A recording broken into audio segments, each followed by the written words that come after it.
สวัสดีค่ะมือนี้พัชชาจะม้วนนิ้วใบสีประยุกต์ค่ะพี่น้องคะสีนี้เป็นสีที่พัชชาชอบพี่น้องไม่รู้เป็นอะไรพัชชาชอบมากอันนี้เป็นสีส้มนะคะไม่ใช่สีทองสีส้มสวยอันนี้นะส้มดาวเรืองมากพี่น้องค่ะเป็นสีที่ชอบมากเลยอะแต่สีนี้จะค่อนข้างแข็งนะคะคนที่ถามริบบิ้นนะพี่น้องค่ะพัชชาอยากเอามาขายแห้งพอใจอยากขาดแล้วพัชชาบ่มีเงิน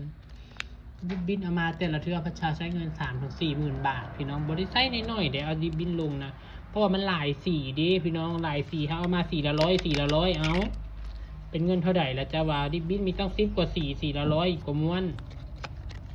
ก็เลยว่าถ้าช่วงจังหวะจ้าหน่อยพี่น้องขาพัชชาจะเอามาอยู่ดอกหลายๆคนกระถามมาได้ริบบินพัชชาได้ริบบินพัชชาสีส้มนี่งามแท้งามว่าแต่ว่ามันจะแข็งจักหน่อยแต่ก็ถือว่าเฮ็ดงานได้โอเคนี่ห้ามบดีสีส้มอันนี้นะหาซื้อยากจะได้สีส้มนี่ค่ะพี่น้องบ่ค่อยมีได้ค่ะบางคนก็จะได้เขียวเข้มเขียวแบบว่า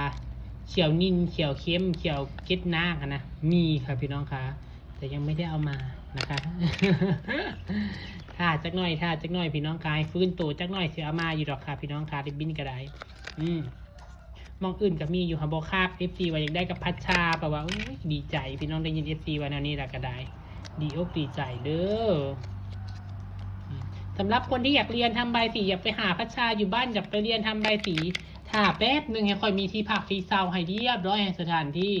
มันพร้อมค่อยสิเปิดสอนค่อยก็อยากสอนอยู่พี่น้องคะ